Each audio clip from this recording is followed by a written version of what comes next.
Hi everyone, I'm in the studio today. I'm going to mask up the human head. You did the preparatory drawings, and this is what they're all for. We're going to start working with clay today.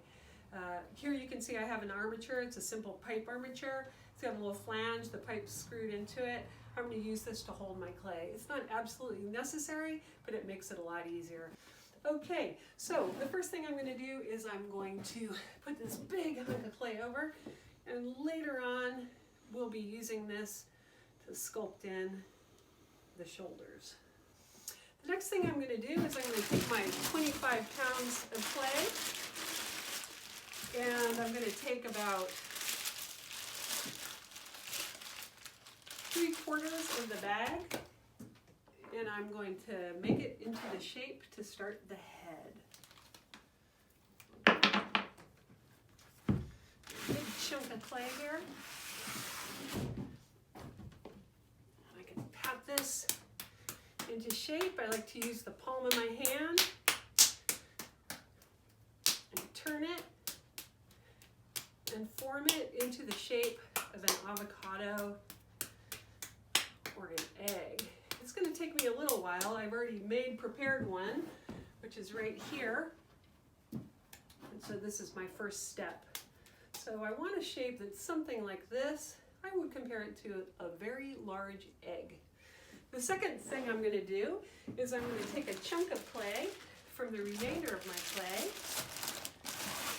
and we're going to be using that to create the back of the head. Take a nice big chunk of clay here, and I really like this to stay square. I'm going to flatten it out by pounding it on my table.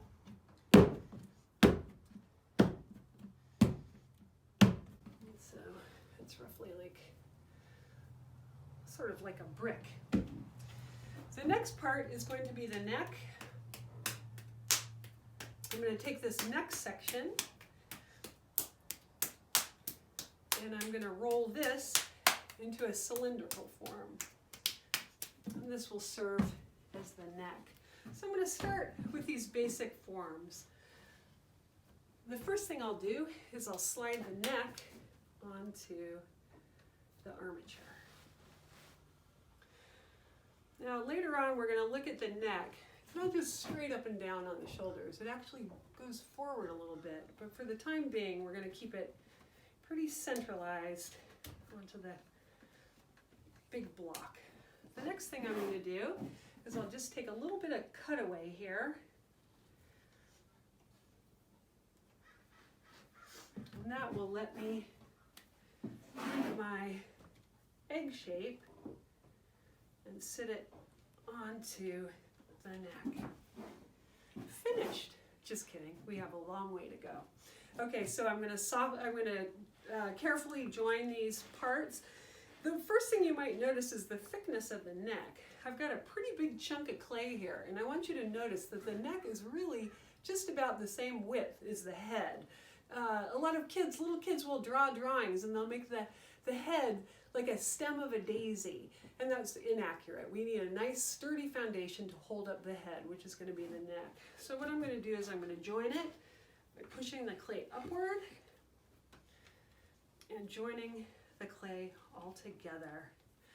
So what I'm doing here is I'm building solid, which is a method of sculpting where eventually I'm going to have to cut this open and hollow it out. It's a wonderful method to use. It gives you a lot of freedom. You can press the clay, push the clay around, and it gives you a lot more solidity than building with coil.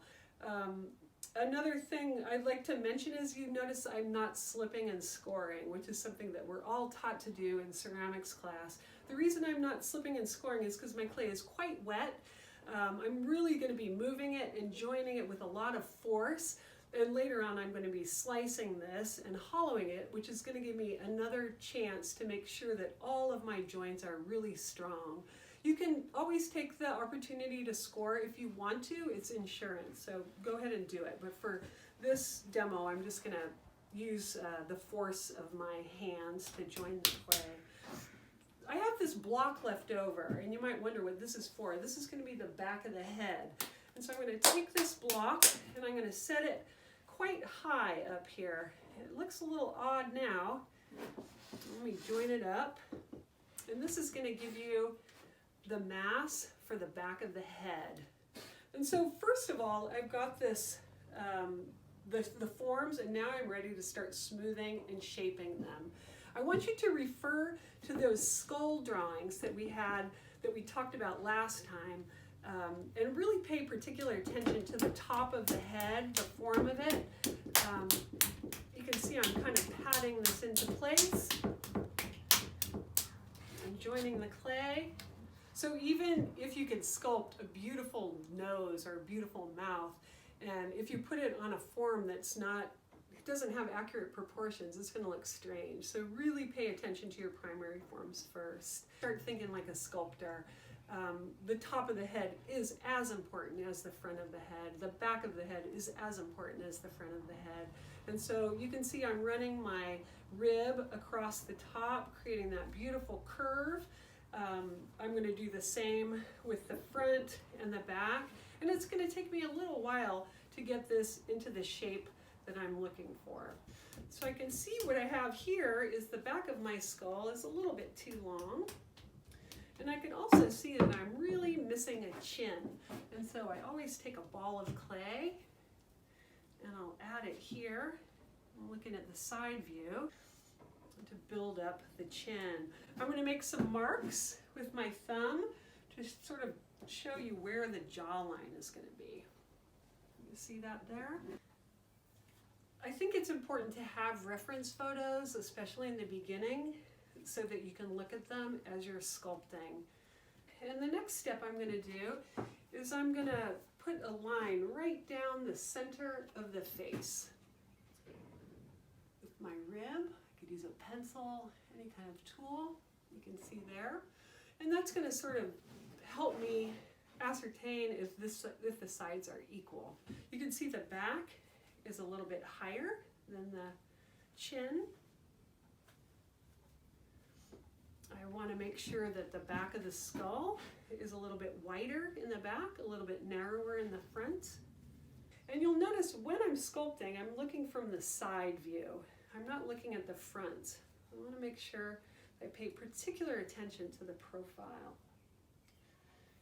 So once I have the rough primary forms all mapped out, I'll be ready to add the secondary forms, which are the features.